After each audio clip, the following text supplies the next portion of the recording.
Hello everyone, আসসালামু আলাইকুম। সবাই কেমন আছেন? চলে এলাম নতুন বাংলা নাটকের আপডেট নিয়ে। নাটকটির নাম ফান্দা আর নাটকটি পরিচালনা করেছেন একে পরাগ আর নাটকটিতে অভিনয় করেছেন জনপ্রিয় অভিনেতা তানজিন তিশা এবং তার সাথে আছেন জনপ্রিয় অভিনেতা খায়রুল বাশার। তাদের এই ফান্দা নাটকটি আপনারা দেখতে পাবেন ক্যাপিটাল ড্রামা ইউটিউব চ্যানেলটিতে খুব শীঘ্রই দেখতে পাবেন। আর এই ফান্দা নাটকের দুটি পোস্টার অলরেডি রিলিজ হয়েছে। পোস্টার দুটি অসাধারণ হয়েছে। পোস্টারটিতে তানজিন তিশাকে অসম্ভব সুন্দর লাগছে, অন্যরকম একটা লুক। আর এই নাটকে খায়রুল বাশারের নাম থাকছে খলিল।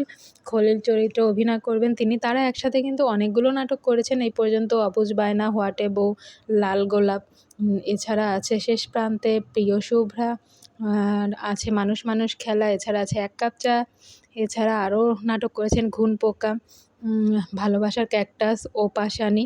এরকম অনেক নাটক তারা একসাথে করেছেন। প্রত্যেকটি নাটকই কিন্তু অনেক ভালো লেগেছে। তাদের জুটিটাও অনেক বেশ ভালো মানিয়েছে। আশা করছি এই নাটকটা অনেক ভালো হবে। অন্যরকম একটা নাটক দেখতে পাবেন আপনারা। দুজনের লুকই অন্যরকম। তো তাদের জন্য শুভকামনা থাকলো। এই ছিল এই নাটকের আপডেট। নেক্সট নাটকের আপডেট জানতে চাইলে চ্যানেলটিতে সাবস্ক্রাইব করে পাশে থাকবেন এবং এই নাটকটি কখন প্রচারিত হবে সেটা জানতে হলে আমাদের এই ইউটিউব চ্যানেলটির সাথে থাকবেন। সবাই ভালো থাকবেন, সুস্থ থাকবেন। আল্লাহ হাফেজ।